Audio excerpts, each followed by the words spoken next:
সুন্দরবনের কিন্তু আজকে শেষ দিন। আজকে বাড়ি ফেরার পালা। তোমাদের আগে দেখিয়েছিলাম যে আমরা বোটে উঠে গেছি। হ্যাঁ, উঠে গিয়ে এবার কিন্তু আমরা যাচ্ছি গ্রামের মেঠো পথ ধরে লোকনাথ বাবার মন্দিরে। এটা একটা চালা ঘরের মধ্যে লোকনাথ বাবার একটা ছবি রাখা। আর এই গ্রামের মানুষের কিন্তু নিজের হাতে গড়া কিন্তু তোমার বড়ি, চাল, তারপরে এ দেখো কাঁকড়া, মধু, হ্যাঁ, অনেক কিছু ওরা বিক্রি করে। আর গ্রামটা দেখো পুরো কি সুন্দর, মানে ধান কাটা হয়ে গেছে, ধানের রোয়াগুলো সব পড়ে আছে।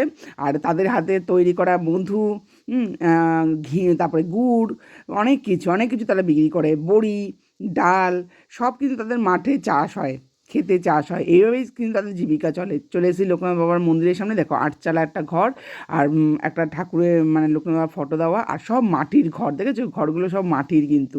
খুব সুন্দর একটা পরিবেশ। আমি ভেতরে ঢুকে প্রণাম করলাম, তারপরে বাইরে এসে বাবার প্রসাদ নিলাম। বাবার প্রসাদ তো জানো, কাটিং মিষ্টি, ছোটো ছোটো মিষ্টিগুলো হয়। এই যে হাত পেতে নিলাম প্রসাদ নিয়ে।